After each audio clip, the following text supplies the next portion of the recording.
Normalmente as cianobactérias, elas fazem, elas fazem, as cianobactérias elas fazem fotossíntese, né, ou quimiossíntese, elas produzem o próprio alimento. A maioria das bactérias cianofícias, elas tendem a ser autotróficas, enquanto que as eubactérias, as modernas, tendem a ser heterotróficas, não produzir o próprio alimento, serem parasitas, causando doenças, ou saprofágicas, comendo matéria orgânica morta.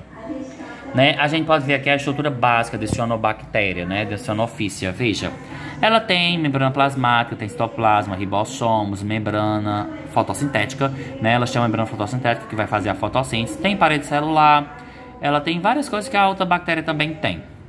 Só que ela tem algo que as outras não têm, né? Que é essa membrana fotossintética, que tem bacterioclorofila, que é a substância que vai fazer a fotossíntese.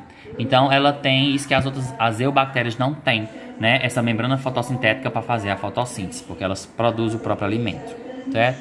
Aqui nós estamos vendo a estrutura, né? Ó, elas ligadas, né? Em forma de bastão. Pronto. Aqui a nutrição, né?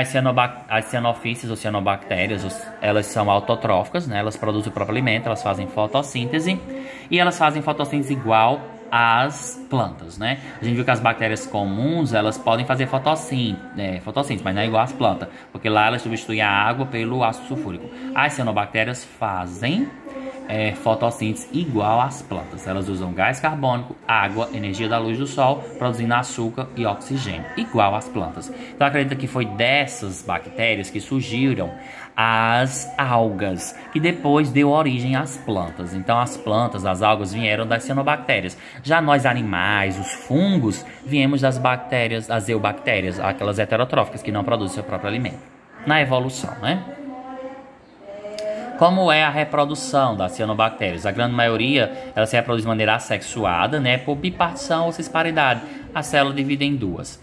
As colônias filamentosas de algas podem reproduzir-se assexuadamente por um processo chamado de hormogonia, né? Algumas cianobactérias vivem associadas em colônias, juntas, unidas, né? E foi essas bactérias que viveram em colônias unidas, com as células unidas, que deu origem aos seres multicelulares e pluricelulares, né? Que são formados de muitas células. Os primeiros seres vivos viviam aglomerados, juntinhos, e aí passaram a ficar tão junto, tão próximo, que as células não se separavam mais. E aí formou-se os tecidos e deu origem aos seres multicelulares, como as algas, os fungos, para depois surgir os pluricelulares, como os animais e as plantas. Esse tipo de reprodução, a hormogonia, né, onde pequenos fragmentos da colônia se separam formando novos filamentos coloniais. É quando pedaços da colônia, da bactéria, se destaca e vai formar novas colônias. A gente chama isso de reprodução por hormogonia. Em condições desfavoráveis, as cianofícias formam os acinetos, semelhantes aos esporos das bactérias. O que é acineto? É essa imagem aqui que vocês estão vendo, tá vendo?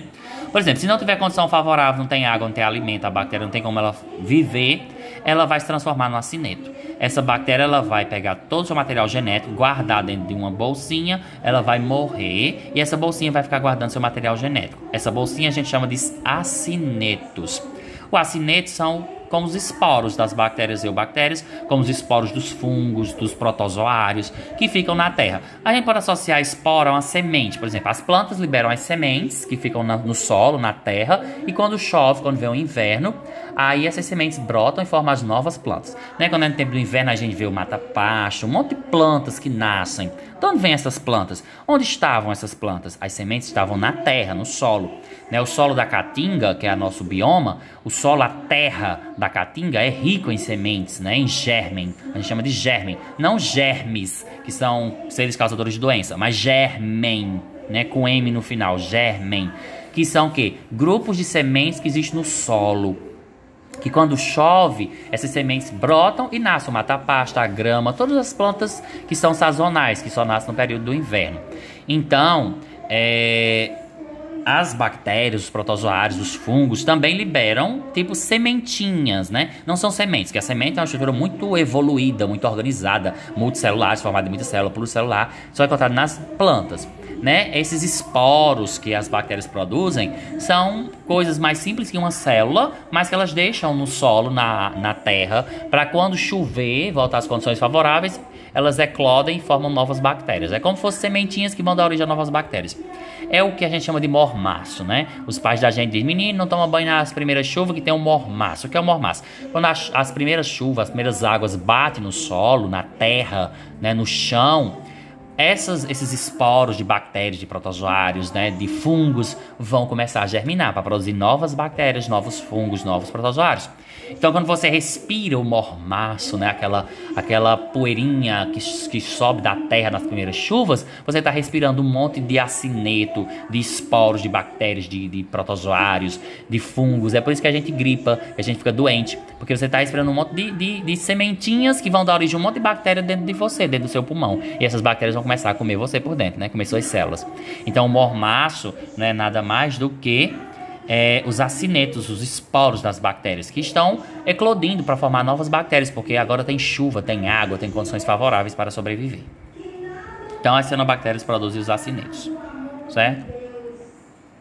Muito bem, pronto. Então essa foi a aula de hoje. A gente falou sobre as bactérias, né, sobre a classificação, a organização, estrutura e classificação das bactérias. Espero que vocês tenham entendido. Qualquer dúvida vocês podem perguntar depois, né, lá no grupo do WhatsApp, que eu posso tirar as dúvidas de vocês. Mas acredito que eu fui bem claro. Mas podem perguntar sim.